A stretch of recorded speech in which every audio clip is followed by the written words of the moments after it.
En el ensayo sobre Raymond Aron, ahí hablo un poco de Sartre, porque ambos fueron de la misma generación, fueron compañeros en la École Normale y al mismo tiempo, pues, grandes rivales ideológicos, ¿no?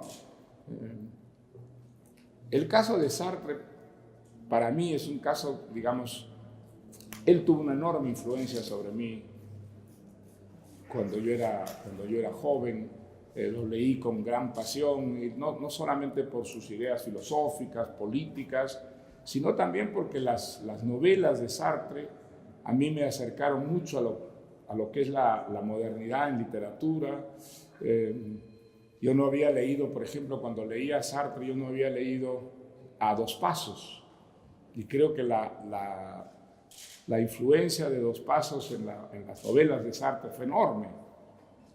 Eso yo lo descubrí mucho después cuando leía a Dos Pasos, pero digamos, mi entusiasmo con Sartre tenía que ver con digamos, ese tipo de intelectual muy completo que se da muchísimo en Francia, ¿no?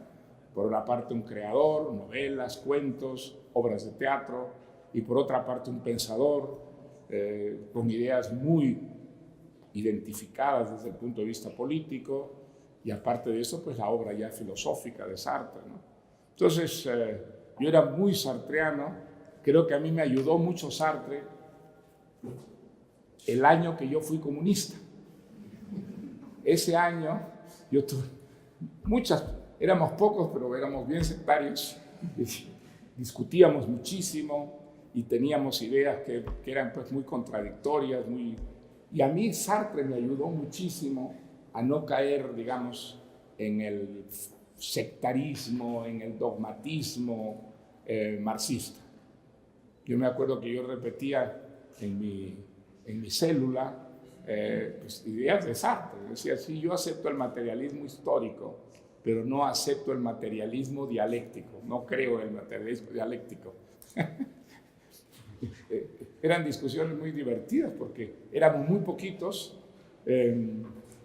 Teníamos al frente un enemigo todopoderoso que era una dictadura muy brutal, muy corrompida y muy intolerante. Era una dictadura muy brutal, la de Odría, que entre otras cosas había prácticamente destrozado al Partido Comunista.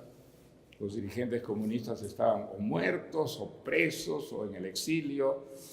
Y entonces el partido no existía prácticamente, ¿no? Existía eso que llamábamos el grupo Cahuide, que trataba de reconstruir un partido que había quedado completamente diezmado por la represión.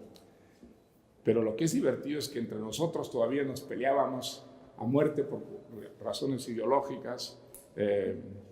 Y creo que Sartre sí me ayudó mucho en esa época, porque él, aunque estaba muy cerca del Partido Comunista, estaba muy distanciado del Partido Comunista desde el punto de vista de la filosofía, de la ideología, y entonces él hacía muchísimas críticas desde el punto de vista filosófico, sobre todo al materialismo dialéctico, con algunas razones, con algunos argumentos que yo veía resucitar en las discusiones que teníamos en la célula, hasta dónde aceptábamos la colaboración con gentes que considerábamos adversarios, los trotskistas, los socialistas, los apristas en el caso del Perú. Pero mi desencanto con Sartre viene sobre todo ya de los años que yo viví en París.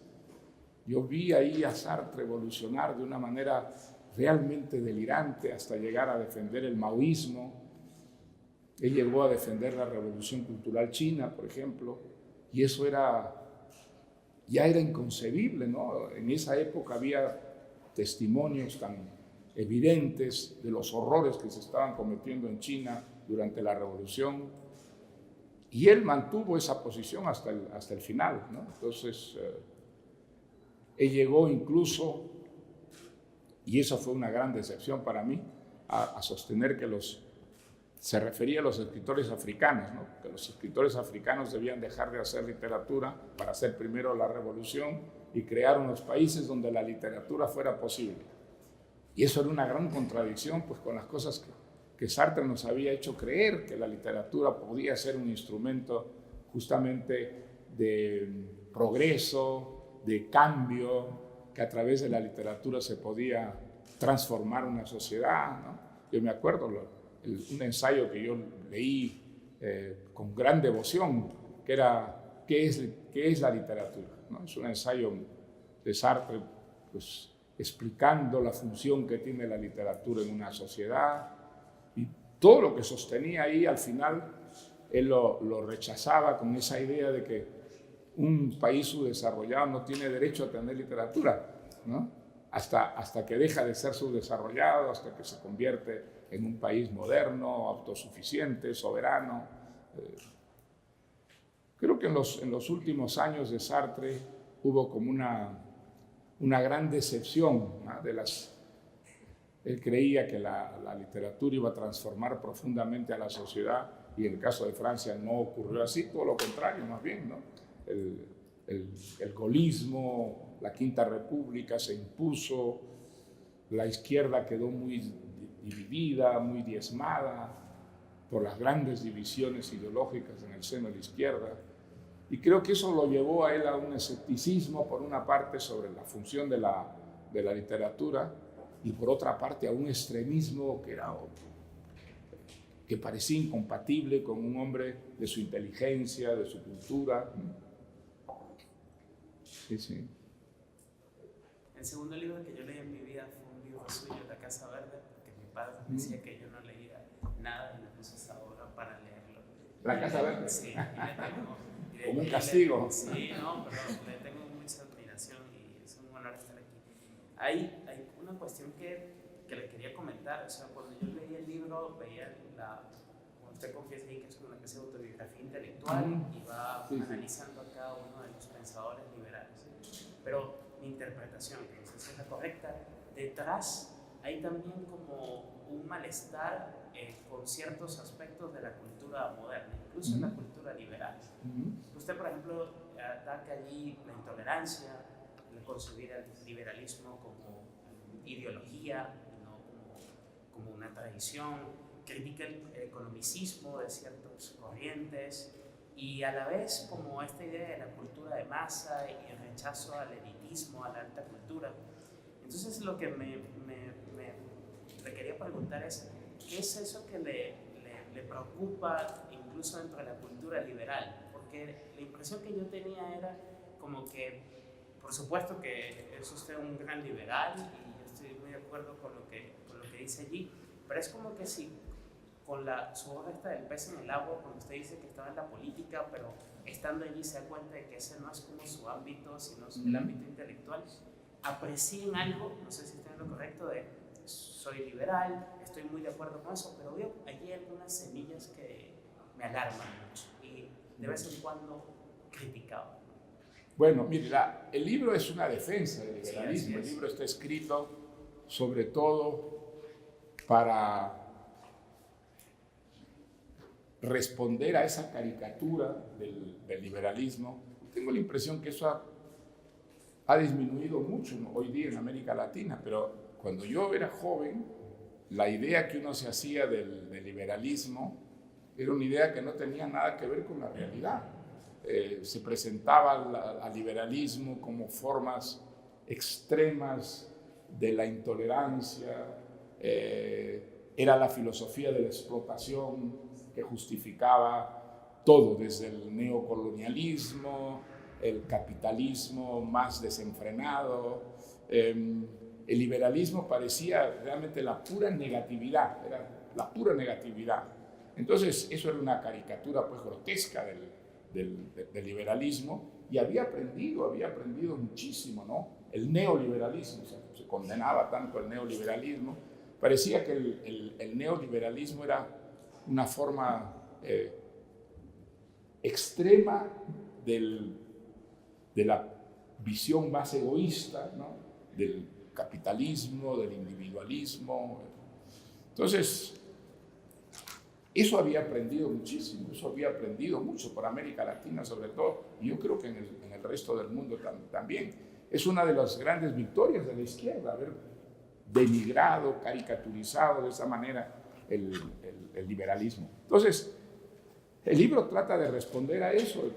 mostrar que el liberalismo no es una ideología en el sentido de estructura religiosa que tienen ciertas filosofías políticas, entre ellas el marxismo fundamentalmente, ¿no? Y desde luego el maoísmo, que en esa época, antes de que China se volviera capitalista, pues representaba una forma mucho más extrema y radical del marxismo que el marxismo representado por la Unión Soviética. Entonces, el libro quiere mostrar de verdad qué cosa es el liberalismo, mostrar que hay entre el liberalismo y la democracia una relación indivisible, inseparable. El liberalismo enriquece mucho la cultura democrática, que es anterior, por supuesto, y la enriquece dándole precisamente un contenido social y económico muy importante.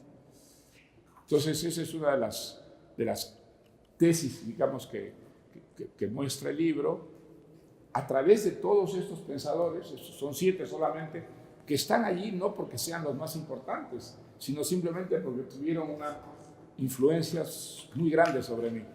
En ese sentido, el libro sí es autobiográfico, es un libro que tiene que ver con mi propia experiencia, los pensadores que me marcaron más, que me hicieron entender mucho mejor de lo que tenía antes el mundo político, la vida económica. Pero desde luego que faltan muchos nombres, habría que añadir. Lo que no creo es que sobre ninguno. Creo que todos representando matices, a veces diferencias muy evidentes, sin embargo todos tienen derecho a llamarse liberales. Todos ven en la libertad el motor, la fuerza dinámica de transformación de una sociedad, y entienden el liberalismo de esa manera ancha, generosa, tolerante, nada sectaria, como se presentaba en esa caricaturización que hacía la izquierda del liberalismo. Ahora, dentro del liberalismo pues hay muchos matices, ¿no es cierto? Basta haber asistido alguna vez a un congreso de liberales, a una conferencia de liberales, y ver las rivalidades tan feroces que aparecen allí, ¿no? Pero en lo esencial yo creo que, digamos, se puede ser liberal discrepando con otros liberales, salvo sobre un puñado de ideas o de valores que desde luego constituyen lo que se llama la doctrina liberal. Esos valores son los que he querido yo resaltar más en el libro, ¿ah? Mostrando al mismo tiempo la diversidad de matices que puede haber dentro de los propios liberales, ¿no? Si somos demócratas, tenemos que aceptar que la unanimidad es prácticamente imposible y que no solamente, digamos, hay que aceptarlo, sino que es bueno que sea así. Creo que las deformaciones se dan dentro del liberalismo sin ninguna duda. Todos los militares, por ejemplo, desarrollistas, se presentaban como liberales. Claro, eso es completamente ridículo. ¿Cómo una dictadura puede llamarse liberal? Es completamente absurdo, ¿no?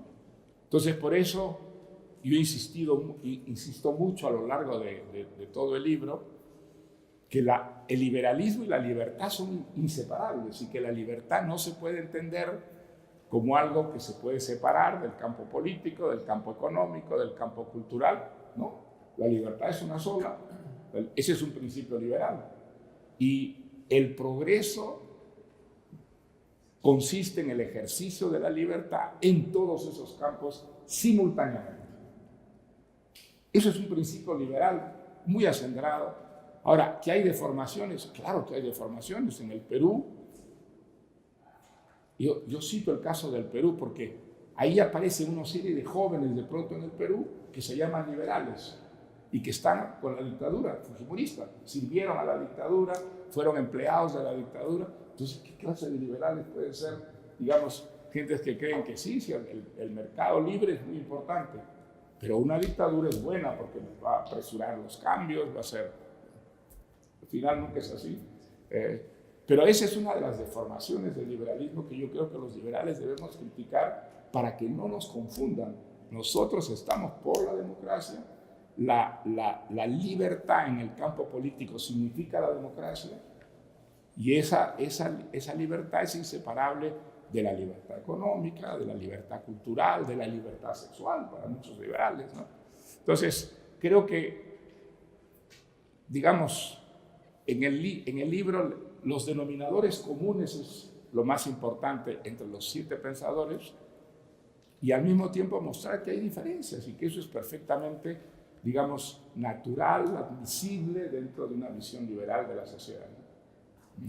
Que yo creo que la manera en la que usted nos permite conocerlo a usted, primero en la introducción de una forma tan personal y luego a cada pensador, y va mezclando no solo la teoría y los planteamientos de cada uno de ellos, sino partes de su vida, hacen el libro totalmente enriquecedor. Y hay una parte que a mí me gustó mucho, es la parte de Berlín, cuando usted expone... La de Berlín, sí.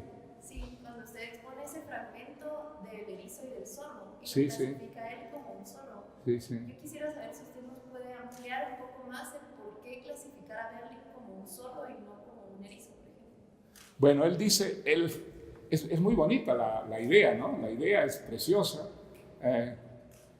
No sé si, digamos, en todos los casos la división es tan clara entre los erizos y los zorros, ¿no? Un zorro cree que hay muchas verdades y muchas veces se dispersa y se divide y subdivide por esa diversidad de valores que encuentra en la cultura. Ahora, el erizo es todo lo contrario. El erizo cree que hay una sola cosa, cree que hay... El erizo por eso fácilmente desemboca en un fanático, y un zorro desemboca muchas veces en alguien muy disperso, ¿no? Él da unos ejemplos muy claros, pero lo más interesante, por ejemplo, en el caso de Berlín, es que dice que Tolstoy, y es un ensayo sobre Tolstoy donde hace esta división posible entre los seres humanos, dice que Tolstoy fue al mismo tiempo un zorro y un erizo, que en ciertas cosas Tolstoy, con su idea religiosa, había una trascendencia que era fundamental para Tolstoy, que cuando tocaba esos temas era un erizo, es decir, prácticamente un fanático. Pero al mismo tiempo, a la hora de escribir, era todo lo contrario. A la hora de escribir novelas, lo maravilloso de las novelas de Tolstoy son los matices, cómo puede matizar extraordinariamente la psicología de las personas y establecer entre ellos aspectos que son los de un erizo y aspectos que son los de un zorro. Entonces, si eso es posible, digamos, se puede ser al mismo tiempo un erizo sobre ciertas actividades, ciertas funciones en la vida, y al mismo tiempo un zorro en las otras, ¿no? Ahora, que se den los casos extremos, yo sí creo que se dan esos casos extremos, que es clarísimo, es muy iluminador el respecto. Hay personas que son erizos, hay el fanático. El fanático es un erizo, en el fondo, cree en una verdad que explica todas las otras, y entonces eso lo limita tremendamente a la hora de ver la realidad. Y al mismo tiempo, él muestra que los zorros, que son más democráticos, más tolerantes, pueden llegar a una dispersión tal que les reste creatividad. Él dice, los grandes creadores son fundamentalmente erizos. A la hora de crear, son esa visión fanática es la que nos permite esos mundos tan originales de los grandes pensadores, de los grandes escritores, de los grandes poetas, ¿no? Es algo muy, muy sutil, y al mismo tiempo yo creo que Berlín es un ejemplo extraordinario de actitud liberal. El caso de Berlín es típica de un genuino liberal, alguien que está dispuesto a aceptar las verdades de sus adversarios y está dispuesto a aceptar que puede haber errores fundamentales dentro de los propios liberales. Entonces, que eso es el argumento fundamental para ser tolerantes. Mi verdad pudiera no serlo, la verdad de mis adversarios podría serlo, Y entonces, muy importante al mismo tiempo que uno defiende ciertos valores, ser tolerante para las posibles matizaciones o incluso para superar los errores que uno mismo comete, ¿no?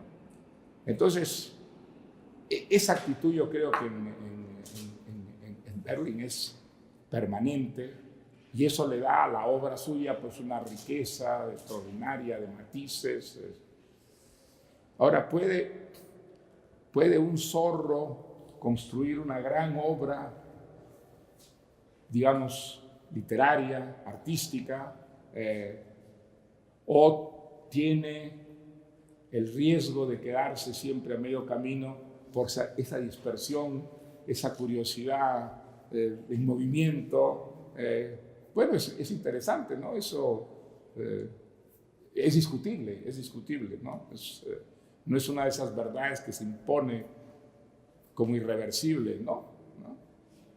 El caso de él es un caso además muy fascinante, el del propio Berling, ¿no? Un hombre muy tolerante y que ha desarrollado toda una filosofía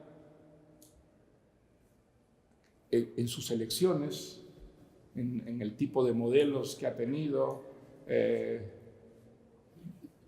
caso de Berling es muy interesante, siempre utilizaba intermediarios para decir sus verdades. Usaba ciertos autores, ciertas situaciones históricas, a través de las cuales expresaba un pensamiento que no parecía ser propio, sino salir, digamos, de la cultura en general, ¿no? Entonces es un caso de un ser tolerante llevado hasta los extremos realmente, ¿no? Es decir, David, quiero comentar que dentro de las ideas de la libertad o del socialismo hay muchos libros y poco podemos encontrar libros imparciales que nos hablen de uno o de otro tema. De lo que hablo se resume bien en la página 127, en un párrafo, en una pregunta que usted parece que dice en el capítulo de Hayek, por supuesto. No es una prueba persuasiva de que el liberalismo es una amplia doctrina de corrientes diversas y también de que los liberales, no importa cuán sabios sean, son también humanos, es decir, susceptibles de envidias, quisquilloserías y vanidades, igual que el resto de los mortales. Me fascina porque en todo el libro hay una tendencia a ser imparcial por lo que habla de los autores. No los ve como dioses, no habla cosas orgullosas de cada uno. Un contraste, aunque es otro género literario, como Paul Johnson cuando escribe su libro de intelectuales. Paul Johnson, que no vemos nada como... Bueno, me gustaría saber qué bueno se puede sacar de estos intelectuales, pero usted saca como que cosas, sus errores y sus éxitos. Y esa imparcialidad es muy buena para poder hablar del liberalismo de personas que quieren no encontrarse con un sesgo de solo un lado, sino que equilibrar la persona. Por otro lado, yo soy originario de un pueblo en Oriente, aquí en Guatemala, de Izabal, y en el interior la tendencia es que uno sea de izquierda, es que las ideas florecen más en ese sentido. Cuando yo vine a la universidad venía siendo de izquierdista, aunque nunca leí nada sobre el socialismo, mucho menos había de autores, pero bien defendía yo siempre me hubiera puesto una camisa del Che Guevara defendiendo la causa de él. La U, pues ya con el trabajo de la academia, pues uno reconsidera esas ideas. Pero mi pregunta es, ¿cómo recomienda usted abordar las ideas del liberalismo en estos pueblos que hay una tendencia más a creer en ideas de izquierda o socialistas? Bueno, mire, en América Latina, sobre todo hace unos años, era difícil no ser de izquierda, ¿ah? Porque lo que nosotros teníamos en América Latina eran dictaduras de derecha, todas, dictaduras de derecha, bastante brutales por lo general, que no respetaban absolutamente la soberanía individual, encarcelaban a los opositores, establecían censuras de prensa muy estrictas, usaban la religión, además, muchas de las dictaduras como un instrumento, ¿no es cierto?, de coerción. Entonces, la democracia era para nosotros una palabra muerta. Y entonces tendíamos pues a creer lo que nos decía la extrema izquierda, que la democracia era un biombo detrás del cual había explotación, había desigualdades absolutamente monstruosas, y que la solución era el socialismo. Y teníamos una visión del socialismo que era una visión completamente desnaturalizada, ¿no? El socialismo real no lo conocíamos, y el socialismo que nos mostraban era el paraíso terrenal. Esa era la idea que yo tenía de Rusia, de la sociedad soviética en esa época. Y naturalmente, si uno vivía dentro de una dictadura como era la dictadura de Odría, en el caso del Perú, pues la dictadura de Odría representaba un gobierno que era no solamente represivo, brutal, intolerante, sino de una injusticia social y económica flagrantes. Es decir, no había manera de que un pobre se volviera rico en el Perú, honestamente. Prácticamente eso era imposible. Si uno nacía pobre, un indio en la sierra, pues no iba a tener colegios, con gran dificultad iba a aprender a escribir, a leer, no le iba a servir de mucho, porque sus posibilidades en la vida real era ser un jornalero, ser un cargador, un recogedor de basura. Esos, digamos, eran los parámetros dentro de los cuales vivía la sociedad. Entonces, lo que no teníamos parecía la solución. El capitalismo era eso, pues entonces no queremos el capitalismo, vamos a buscar el socialismo, ¿no es cierto? El socialismo, además, no había ni testimonios, no llegaban los testimonios genuinos sobre lo mal que andaban los países socialistas. Teníamos una visión completamente religiosa, ¿no? del socialismo, como la liberación, el paraíso.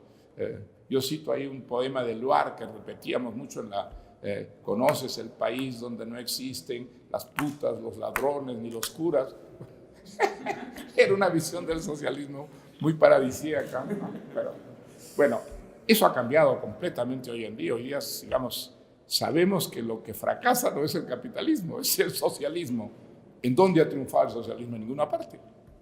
Y el socialismo se cae en la Unión Soviética sin que nadie intente hacerle daño a la Unión Soviética. Se cae por descomposición interna, por putrefacción interna, por la incapacidad absoluta de garantizar un sistema donde hubiera una justicia social. Eso el socialismo clarísimamente no lo consiguió, y entonces la desaparición de la Unión Soviética pues es la mejor demostración luego de 70 y tantos años de revolución. Y el caso de China todavía es más dramático, ¿no? Pasa de ser socialista extrema, socialista extremista, a ser un país capitalista, con una dictadura, por supuesto, muy severa en el campo político, pero un país capitalista, ¿no? ¿Por qué? Por su incapacidad total para resolver los problemas sociales y económicos de ese país a través del socialismo. Entonces, digamos, hay que ser muy terco y muy ciego para creer que el socialismo resuelve los problemas sociales de países como los latinoamericanos. Porque, ¿cuál es el modelo? Es decir, ahora tenemos casos tan flagrantes en América Latina como el de Cuba. ¿Ha resuelto los problemas sociales Cuba? ¿Ha resuelto? No es un país pobre, pobrísimo. No hay desigualdades gigantescas en Cuba entre lo que es la vida de la nomenclatura, los privilegios que tiene la nomenclatura y las condiciones en las que vive el grueso de la población soñando con escapar a los Estados Unidos. ¿Qué historia más dramática, más trágica, ¿no? Salvo pues los grupitos de disidentes heroicos, el grueso de la población da la impresión de que solo soñara con escapar a los Estados Unidos. No tienen ninguna confianza en su país. Y si no, el caso de Venezuela no puede ser más evidente, en qué se ha convertido ese país potencialmente riquísimo en manos de los comunistas, de los socialistas que están al frente. Pues nada, en un país miserable del que el grueso de la población solo piensa en huir. y en condiciones absolutamente trágicas. Entonces, mire, es que es tan claro, es tan evidente, ¿no? Está allí, los ejemplos están ahí. Hay que ser ciego y fanático para, frente a eso, sostener que el socialismo es lo que nos va a traer la verdadera civilización, el progreso. La situación ha cambiado radicalmente de lo que era cuando las dudas que podíamos tener o las ideas falsas que podíamos tener alrededor del socialismo, hoy en día ya no hay derecho a tenerlas, porque cualquiera que, digamos, tiene acceso a la información más elemental, descubre que el socialismo, sobre todo en su visión comunista, no resuelve los problemas sociales, no resuelve los problemas económicos y crea unas sociedades que son absolutamente invivibles, irrespirables, si uno cree en la libertad. Y si además piensa que sin la libertad, pues todo en la vida se empobrece, entristece, frustra, ¿no? Ahora, hay una cierta confusión, digamos. ¿Se puede salvar algo del socialismo? El socialismo, por ejemplo, socialdemócrata, es un socialismo democrático, es un socialismo que se da en todos los países democráticos, han estado en el poder, han preservado las libertades públicas. Eso hace que el socialismo... Hay distintas respuestas para esto. Yo soy pesimista. Yo creo que la idea misma del socialismo es incompatible con el progreso, la civilización, a no ser que quede un cierto vocabulario socializante, pero desmentido por una política absolutamente liberal. Ese es digamos, hay quienes discrepan y pensadores que son muy respetables, ¿no es cierto? Y que piensan que la socialdemocracia todavía tiene perfecta vigencia, que es un capitalismo que está, digamos, como humanizado por una preocupación social preponderante. Pues bueno, digamos, son tesis a discutir, ¿no? Pero el socialismo que representa el estatismo, el colectivismo, la desaparición de la propiedad privada, ¿dónde ha funcionado? ¿Dónde? En ninguna parte. Y al contrario, ha empobrecido brutalmente a esas sociedades y ha creado sobre todo los países más autoritarios, más totalitarios que conoce la historia, ¿no? Las mariposas. Primero que nada, un honor estar compartiendo con alguien como usted, porque realmente creo que fue una grata sorpresa para nosotros. Javier ya no la anticipaba, pero realmente es un honor. Y bueno, a lo largo del semestre, en los conversatorios que teníamos del libro, especulábamos y discutíamos respecto al título de la obra, que es La llamada de la tribu. Y aunque entiendo a nivel personal de cómo la tribu precisamente se le puede adjudicar una connotación negativa en el sentido de que apela al primitivismo del ser humano, en muchas cuestiones yo me atreví a cuestionar si quizá el liberalismo hasta la fecha parece ser más tajante hacia una población rural o hacia personas que no están familiarizadas con estas ideas. Entonces, para un liberal, estas ideas son sumamente atractivas una vez está dentro de esta comunidad de intereses, pero mientras estás fuera es sumamente difícil verte y dejarte seducir por las ideas del liberalismo. Entonces, primero me gustaría que usted nos contara un poco del porqué del título de su obra y por otra parte me gustaría preguntarle si usted considera que quizá nosotros como liberales debemos unificar esfuerzos para darle preponderancia al valor principal del liberalismo, que es la libertad, y hacerlo atractivo para esas poblaciones que no están dentro de nuestro círculo. Sin ninguna duda, claro. Yo creo la respuesta a la última parte de su exposición es sí, sin ninguna duda. Digamos, ¿qué países han triunfado en la vida en el sentido de crear unas condiciones en las que hay igualdad de oportunidades? Yo creo que ese es un principio muy importante, muy importante.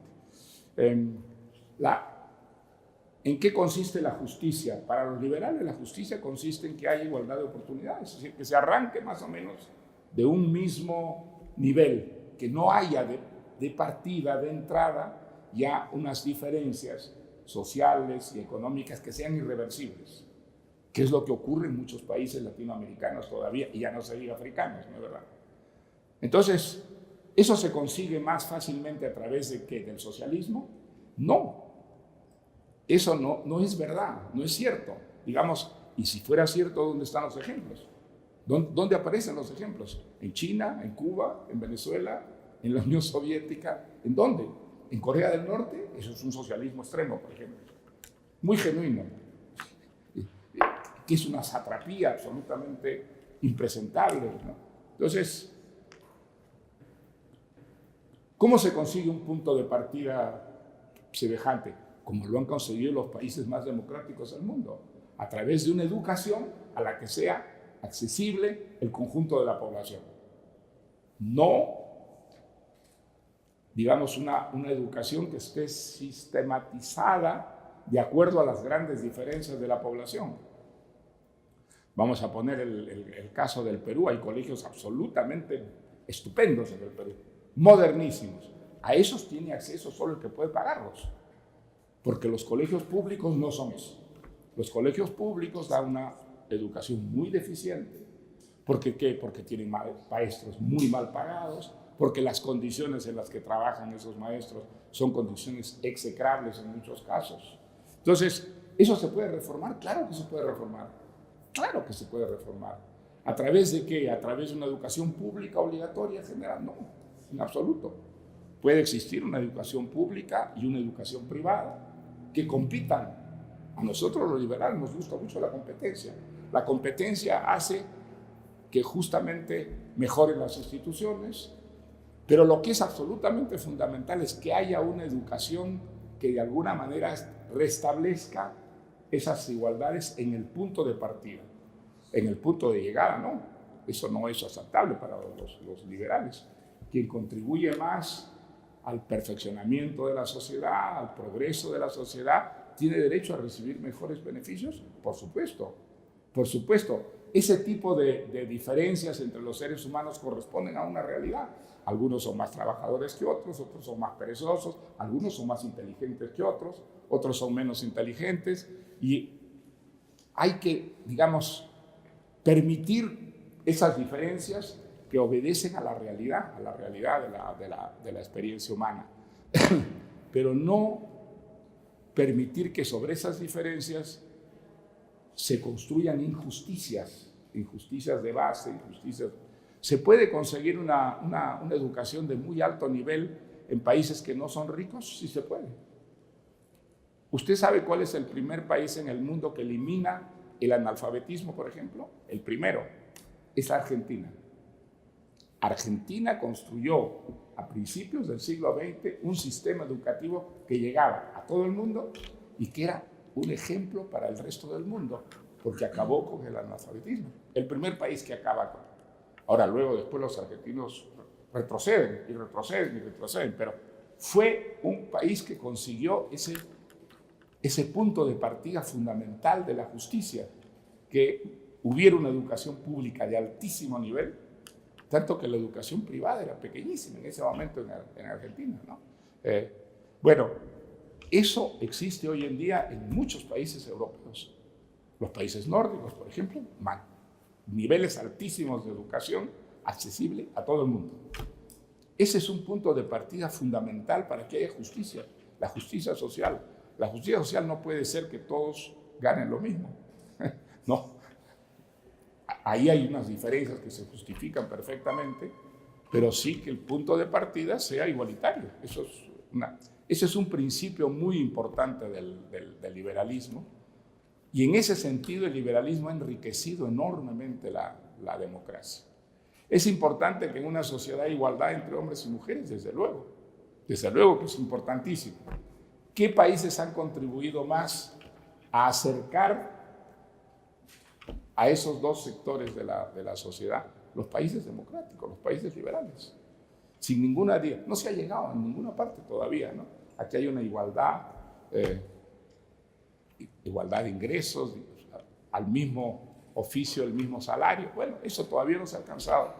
Y mientras no se alcance, pues estamos viviendo una injusticia, sin ninguna duda, ¿no? Pero ¿cuál es la mejor manera de conseguir eso? En esa igualdad de bases, esa igualdad del punto de partida. Ahora, es muy difícil medir en abstracto las reformas que se tienen que hacer para conseguir esos ideales. Y eso es algo muy importante en el pensamiento liberal. Los liberales no somos fanáticos, no somos sectarios. Lo que en una sociedad significa una reforma puede significar algo muy negativo en otra. Hay que adaptarse a esa realidad. Y así lo han hecho todos estos pensadores que han matizado mucho, digamos, los principios a la hora de aplicarlos, porque la realidad siempre es más compleja que las abstracciones de esa realidad.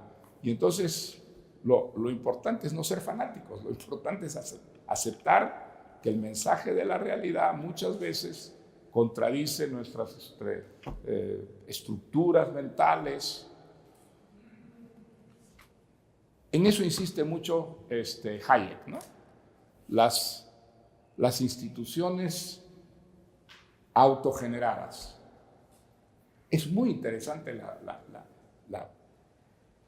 la manera como Hayek ha explorado estas instituciones que se forman a sí mismas, que se forman sin que nadie las invente, que de alguna manera son como el resultado de muchas pruebas que las han ido, digamos, adaptando, modificando. Y él cita el caso del lenguaje. Dice, el lenguaje es una institución que nosotros creamos y lo creamos de maneras muy distintas. ¿En función de qué? En función de una experiencia vivida, de unas ciertas costumbres, de una cierta manera de ser. Y entonces esas instituciones son para Hayek las más importantes. Son las instituciones que deben servirnos como punto de partida para las reformas que nosotros queremos hacer a fin de dar más libertad a los seres humanos y de establecer una justicia de base, ¿no? Yo creo que es interesantísimo ese aspecto del pensamiento de Hayek, ¿no? Sí. Primero que nada, mucho gusto. Y yo le quería decir que a mí algo que me gustó mucho de su libro es que da este aspecto biográfico de cada autor y que lo platicamos nosotros, que al final nuestras vivencias afectan en lo que somos y en nuestras ideas, y creo que es lo que usted quería presentar, presentando cabal la biografía de cada quien. Y a mí me gustó mucho el capítulo de Adam Smith, especialmente porque usted hace la distinción que muchas veces se olvida que Adam Smith era más que todo un moralista y un filósofo moral, y realmente solo conocemos el lado económico de Adam Smith y dejamos de lado la teoría de los sentimientos morales. Y Sí. Actualmente solo conocemos la riqueza de las naciones y es muy conocido, pero este lado moralista de Smith y su idea de la empatía se conoce mucho menos que el interés personal. Entonces le quería preguntar por qué cree usted que actualmente como no se ha medio deformado el pensamiento de Smith en la manera en que se presenta o la gente la conoce, solo conociendo el lado economista y de la riqueza de las naciones y no dándole énfasis a la teoría de los sentimientos morales, y como dice usted al final era más que todo un moralista y enseñaba eso en... Sí. en Él no se hubiera reconocido en la idea que tenemos nosotros de Adam Smith como el creador de la economía moderna. Él era un moralista fundamentalmente, y él estaba convencido de que su libro más importante era la teoría de los sentimientos morales. Es realmente sorprendente. Él no da a la riqueza de las naciones la importancia que tendría en el mundo, ¿no? Para él se consideraba fundamentalmente un filósofo moral. Y yo creo que esa moralidad está impresa en toda la teoría económica de él. Fíjese, hay una cosa interesante.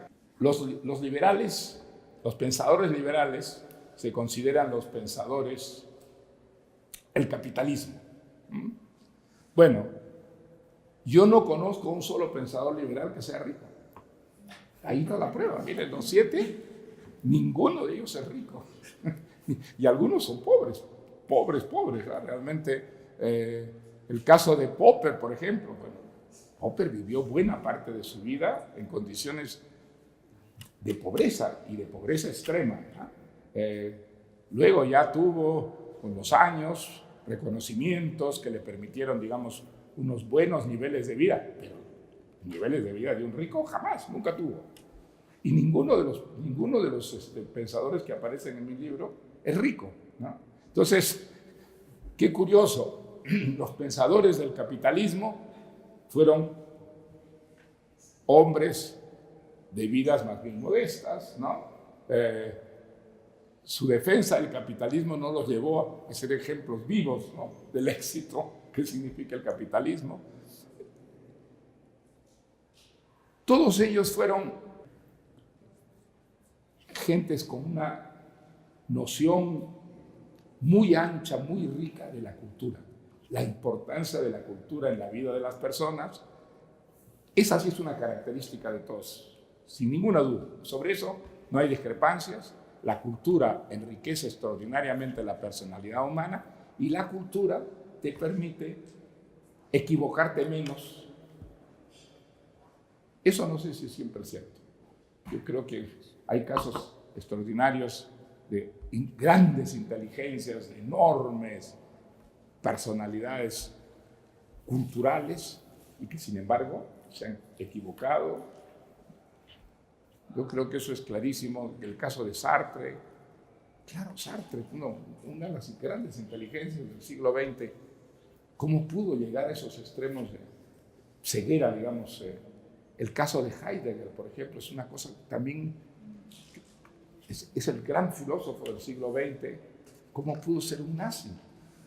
¿Cómo, digamos, un hombre de esa inteligencia, de esa cultura, pudo aceptar, ¿no?, creer en una filosofía de la estupidez, ¿no?, basada en el racismo, basada en la intolerancia más cruel, más... Bueno, es muy difícil entenderlo, pero sin embargo ahí está, son casos, ¿no? Ahora, eso lo explica tal vez muy bien Popper, ¿no? En la Sociedad Abierta y sus enemigos, él comienza con un ensayo larguísimo sobre Platón, sobre el hombre más inteligente de su época. Y según Popper, Platón es la fuente del pensamiento totalitario, es la fuente más rica, ¿no? O sea, la gran inteligencia no es una garantía de comprensión de la complejidad humana. Entre las grandes inteligencias, pues hay muchos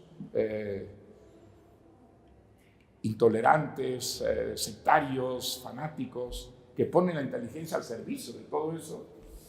Entonces, ni la inteligencia ni la cultura son una garantía de acierto, de estar siempre en la verdad o cerca de la verdad. No, desgraciadamente no es así.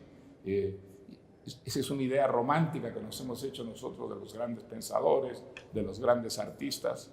Y yo creo que el liberalismo nos permite rebajar considerablemente esa idea que nos hacemos de las grandes inteligencias, ¿no? No he contestado a la pregunta que era tan interesante de la tribu. ¿Qué cosa es la tribu? Bueno, otra de las, digamos, premisas sobre la que está construida la doctrina liberal es la del individuo. Nosotros somos individualistas, creemos que el individuo es muy importante, que la soberanía individual debe ser respetada. Ahora, ¿desde cuándo existen los individuos? ¿Desde siempre? No.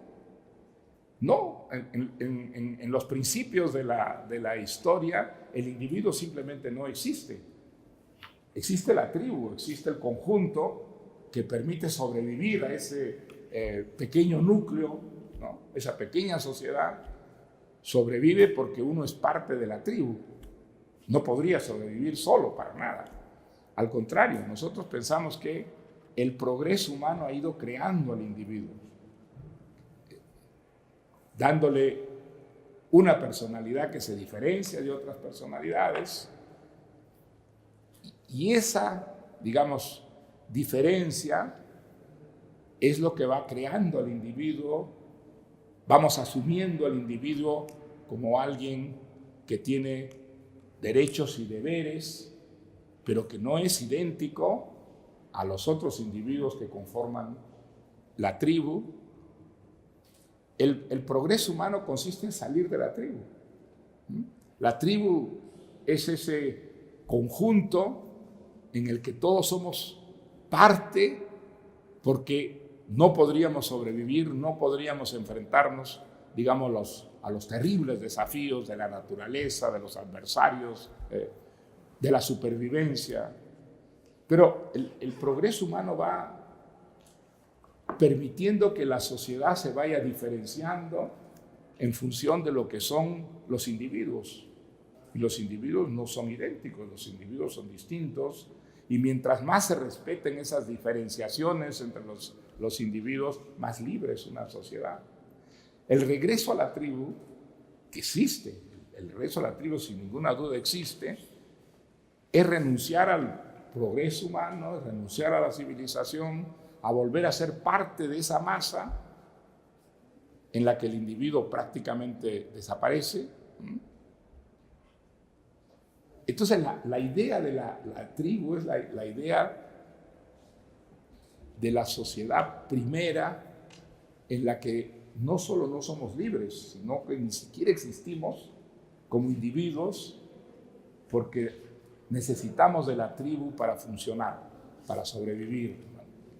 Yo creo que los estadios esos a los que regresamos retrocediendo, en los que volvemos a ser tribu, se han dado a lo largo de la historia. Se dan a lo largo de la historia.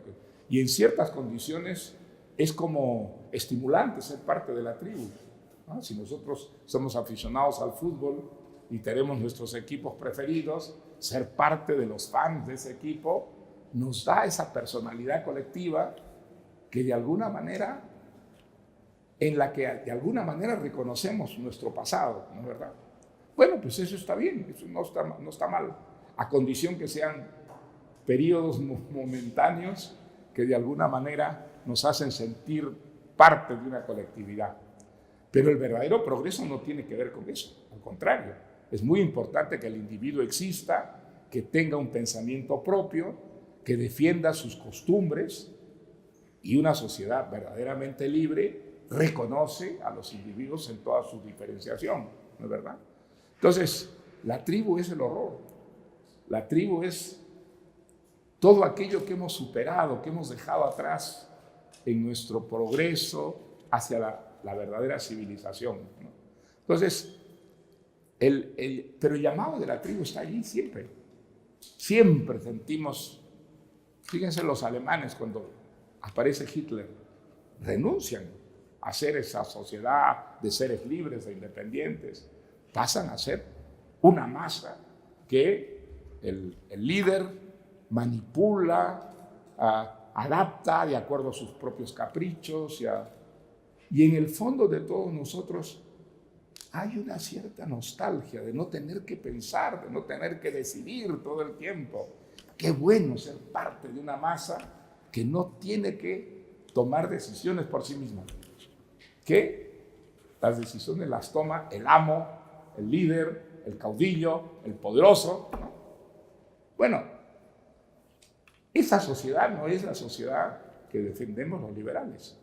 Nosotros queremos una sociedad donde los seres humanos sean independientes, tengan sus propias ideas, tengan sus propias convicciones, y de alguna manera eso debe irse consintiendo cada vez más y estimulando cada vez más a que el ciudadano sea un ser responsable, no sea una parte simplemente de la tribu, sino que sea una persona que piensa por sí misma. Bueno, esa es la razón de ser de este título, ¿no?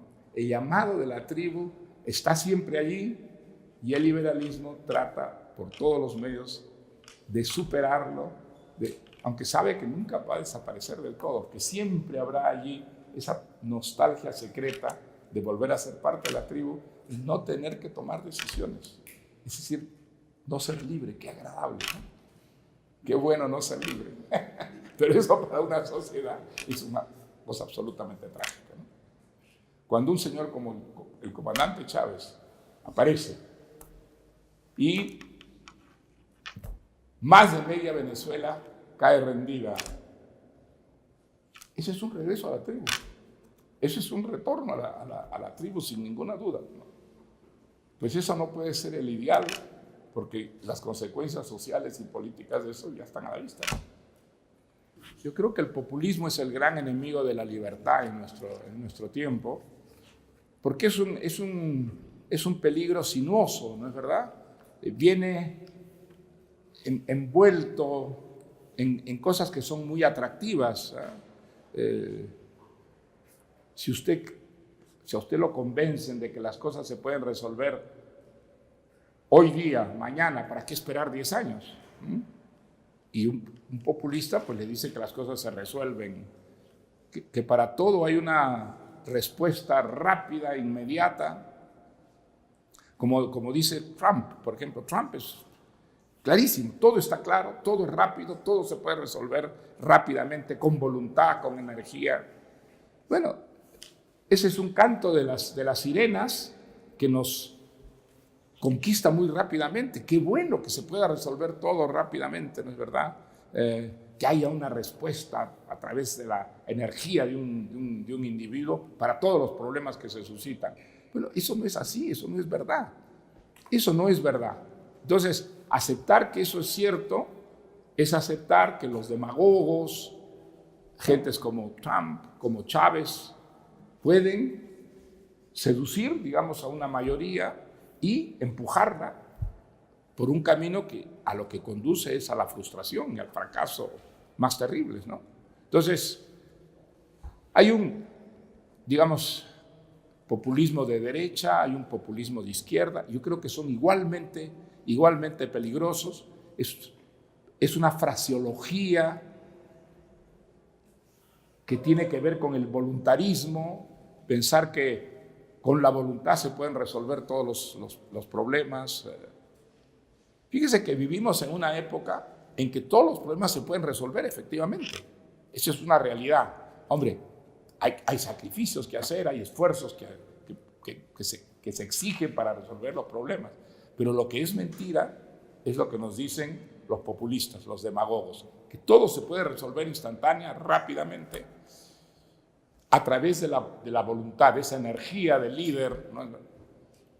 Bueno, ese populismo es muy peligroso porque nos lleva a descreer poco a poco de la democracia y a creer que no son las instituciones las que deben regir una sociedad, sino el caudillo, el hombre fuerte, el sabio, ¿no es cierto? Es algo peligrosísimo y sin embargo yo creo que es una realidad de nuestro tiempo, ¿no? Eso ha hecho que, por ejemplo, en Europa,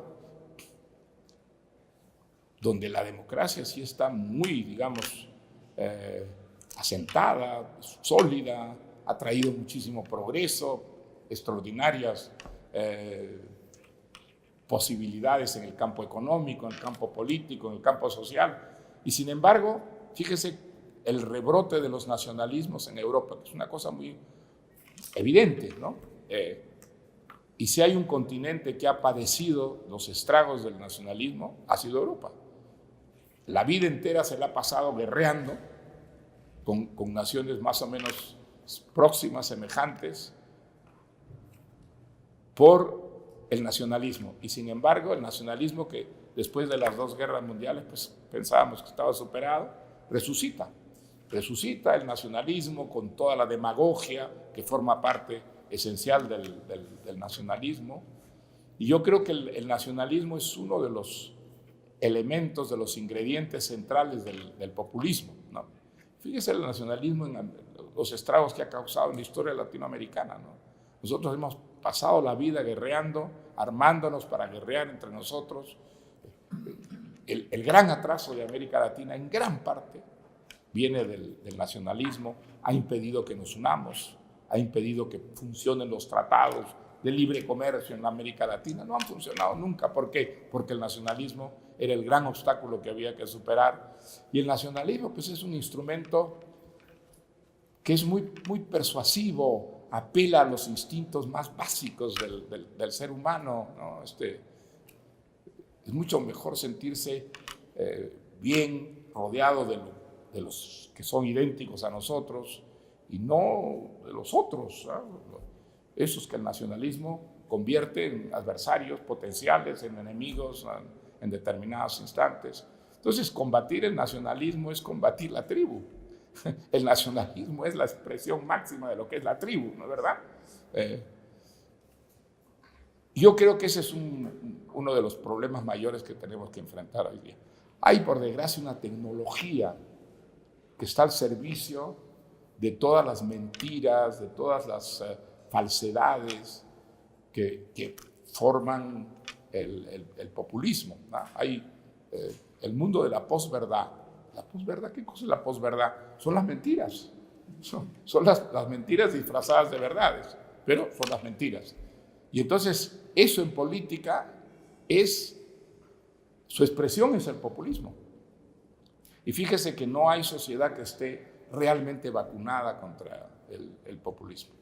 Las sociedades más avanzadas, un país Holanda, por ejemplo, Holanda ya no puede ser más moderno, una democracia que funciona a la perfección, se diría.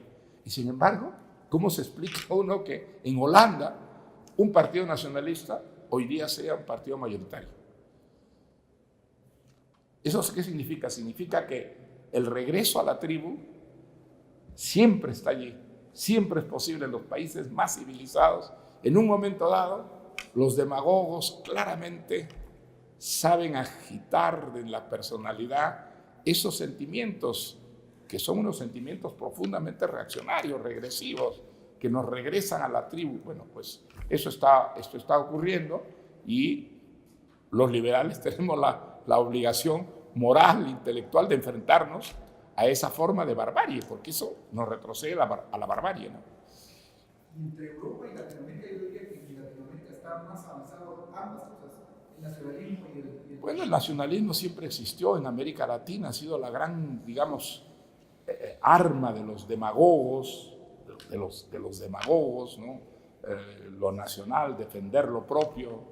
¿Qué es lo propio de América Latina? En América Latina los denominadores comunes son tan gigantescos, tan enormes, que no tendría sentido siquiera el nacionalismo en América Latina. Y sin embargo, el nacionalismo, pues nos hemos pasado la historia guerreando entre nosotros. Hemos gastado sumas absolutamente vertiginosas comprando armas. ¿Para qué? Para entrematarnos.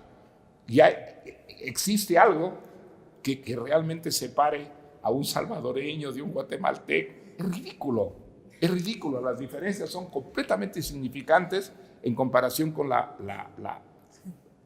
cosas que nos unen. Y sin embargo, esas cosas que nos unen nunca han podido prevalecer hasta ahora, no han podido prevalecer frente a esas aberraciones humanas como el nacionalismo, ¿no? Usted puede decir en Europa, pues tiene algún sentido, tampoco tiene sentido, pero digamos, si usted habla sueco o habla francés con un inglés, hay diferencias. Europa justamente está construyendo, yo creo, la más generosa y la más democrática de las construcciones sociales en la historia, que es la Europa unida. Es algo que ya ha traído a Europa beneficios muy concretos. Durante 70 años los europeos no se han entrematado. Eso no ha ocurrido nunca antes en su historia. Entonces, los beneficios de construir Europa están ahí, están al alcance. En ciertos países como España, el beneficio que ha significado para España formar parte de Europa ha sido, pero gigantesco, enorme. Y sin embargo, ahí están los brotes nacionalistas, ahí está la demagogia otra vez desatada, ¿no? Que se respete la soberanía. El Brexit, por ejemplo, el Brexit es una aberración absolutamente. Ahora los ingleses ya no saben cómo retroceder. El Brexit ya los ha empujado en una dirección que suicida, desde mi punto de vista, suicida para Gran Bretaña y muy perjudicial para Europa, por supuesto, ¿no? Entonces yo creo que el nacionalismo que es uno de los instrumentos fundamentales del populismo, tiene que ser combatido de una manera muy resuelta, muy enérgica, porque es uno de los grandes adversarios de la cultura democrática. Mi pregunta va más guiada hacia sus demás novelas. Y es que a mi forma de ver siempre había una apelación bastante fuerte a los sentimientos, al arte por parte de los socialistas que han podido ganar en ese campo. Y dentro Eso de es ellos, verdad, eso es cierto, sí. Absolutamente. La izquierda se considera dueña del campo de la cultura, en gran parte por la incultura de la derecha, ¿no? La derecha, como ha diseñado tanto la cosa cultural, entonces pues le ha dado a la izquierda esa especie de prerrogativa, ¿no? Sí, así que dentro de ello la literatura. Pero sus libros creo que son la excepción, ya que muchos de ellos tratan la temática de la libertad. Así que mi pregunta es si alguno de estos autores que mencioné en La llamada de la tribu o algún otro autor liberal ha influido en alguna de sus otras novelas. Bueno, ya no sé en mis novelas, yo eso ya... yo creo que cuando uno escribe novelas, cuando hace actos creativos, toda la personalidad se vuelca en ese... O sea, no es solamente la razón, el conocimiento, es también la sin razón, es el subconsciente, y muchas veces los fantasmas esos del subconsciente son los que van empujando a un poeta, a un escritor en una dirección determinada. Creo que el control racional que tiene uno en una obra creativa no lo es todo, y en muchos casos es solo una parte insignificante de lo que da, digamos, una dirección, una orientación al texto puramente creativo. Es muy distinto cuando uno escribe un ensayo, creo que allí pues es mucho más dependiente de la razón, pero la sinrazón juega un papel bien importante en lo que es la creación, ¿no? Y eso, en muchos casos las ideas sí son centrales, pero en muchos casos no son las ideas lo central, sino los instintos, las pasiones. Creo que todo eso forma parte del trabajo creativo, y que el control racional que uno tiene a través de su conocimiento, de sus convicciones, muchas veces es secundario, desdeñable. Sí. Pues muchísimas gracias. Pues nada, encantado, con mucho gusto. Verdaderamente un lujo, un lujazo y un enorme privilegio para todos nosotros. Gracias. Pues nada, encantado. Les deseo mucha suerte a todos.